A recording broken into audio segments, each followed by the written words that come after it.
ఇప్పుడు ఇదంతా ఇక్కడ చెప్తుంది సార్. బీభత్సం అంటే విషాదకరమైన. ఆయన నాకు చాలా దగ్గర పరిచయం. నాకు ఇద్దరం కలిసి ఆ బతుకమ్మ సినిమాలో ఆ పాటలే కాకుండా తెలంగాణ ధూమ్ధామ్ రూపకల్పనలో ప్రధానమైన పాత్ర అనేది. దానికంటే ఆయన చిక్క రామదాస్ గారు నేను రాత్రే ఒక 12 గంటలకు ఫోన్ చేసి నేను వేణుగోపాలను ఒక రచయితులు ఆయనతో అందశ్రీ గురించి మాట్లాడిన. అతనికి కులాలు కులాలు ఇవన్నీ పట్టవు సార్. ఆయన చాలా ఆధ్యాత్మికవాది, సత్వగుణము. మా మధ్య చాలా విభేదాలు గమ్మత్తుంటాయి కానీ చాలా ప్రేమ గల్లవాడు, చాలా గొప్ప కవి అని చెప్పిన అని మాట్లాడుకున్నాను రాత్రే. అది ఎందుకు మాట్లాడగలదు ఇవాళ ఈ పొద్దున ఈ విషయం తెలుస్తుంది ఇవాళ.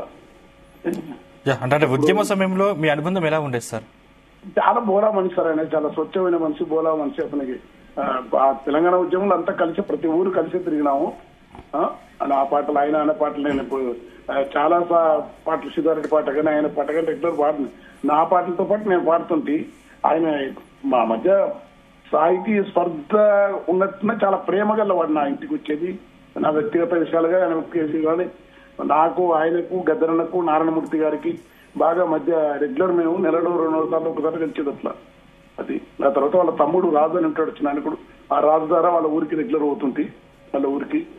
అది